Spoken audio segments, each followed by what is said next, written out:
कहानी उस शख्स की है जो लगभग 45 की उम्र में अपनी पत्नी को खो बैठा। लोगों ने कहा, अब तो दूसरी शादी कर लो, पूरी उम्र पड़ी है, अकेले कैसे रहोगे। मगर उन्होंने एक ही बात कही, वो मुझे एक अमूल्य तोहफा दे गई है, मेरा बेटा। अब मेरी ज़िंदगी उसी की परछाई में कटेगी। वो जी जान से बेटे की परवरिश में जुट गया। बेटा बड़ा हुआ, कंधे से कंधा मिलाकर चलने लगा। जब व्यापार समझ गया, पिता ने अपने हाथ पीछे खींच लिए और कहा, अब तू संभाल, मुझे अब बस चैन चाहिए। फिर एक दिन बेटे की शादी भी हो गई। पिता ने बहू को पूरे घर की जिम्मेदारी सौंप दी, हर काम से अपने को पीछे खींच लिया। अब बस एक आदत रह गई थी, दोपहर में बेटे के लौटने से पहले एक थाली खाना और कभी कभार कुछ साधारण सी मांग, जैसे दही या अचार। लेकिन उस दिन पिता ने दही मांगा और बहू ने साफ मना कर दिया, आज दही नहीं है।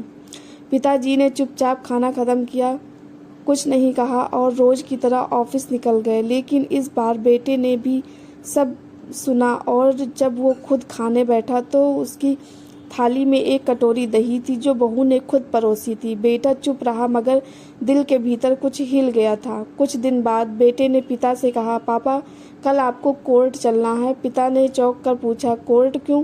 बेटा मुस्कुराया, नहीं, बस शांत लहजे में बोला, कल आपकी शादी है। पिता अवाक, क्या पागल हो गया है तू?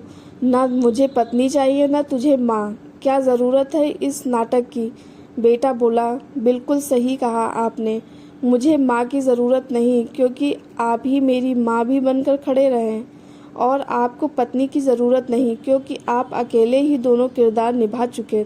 तो फिर ये शादी क्यों? पिता ने दोबारा पूछा। बेटे की आंखें नम हो गई। पापा, ये शादी मैं आपके लिए नहीं, दही के लिए करवा रहा हूँ, क्योंकि कल से आप अकेले इस घर में रहेंगे और मैं किराए के मकान में पत्नी के साथ आपके ऑफिस में भी एक नौकर की तरह काम करूँगा और वेतन लूँगा, ताकि मेरी पत्नी को ये समझ आए कि दही सिर्फ दूध से नहीं, आदर और परवाह से भी जमता है। एक सन्नाटा छा गया था। पिता की आंखें छलक उठी। बेटे ने उनके पैर छुए और चुपचाप चला गया। सीख, माँ बाप अगर हमारी ज़रूरतों के एटीएम बन सकते हैं तो क्या हम उनके सम्मान का आधार कार्ड नहीं बन सकते? अगर उन्होंने हमें बिना शिकायत के ज़िंदगी दी है तो क्या हम उन्हें थोड़ी सी इज्जत और आदर नहीं दे सकते? अगर ये कहानी आपके दिल को छू गई हो तो इसे शेयर कीजिए, क्योंकि शायद किसी और को भी याद दिलाने की ज़रूरत हो कि दही ना होना सिर्फ एक बहाना नहीं था, एक इम्तिहान था। धन्यवाद। आप लोग को ये कहानी कैसी लगी कमेंट करके ज़रूर बताना और हमारे चैनल को सब्सक्राइब करना।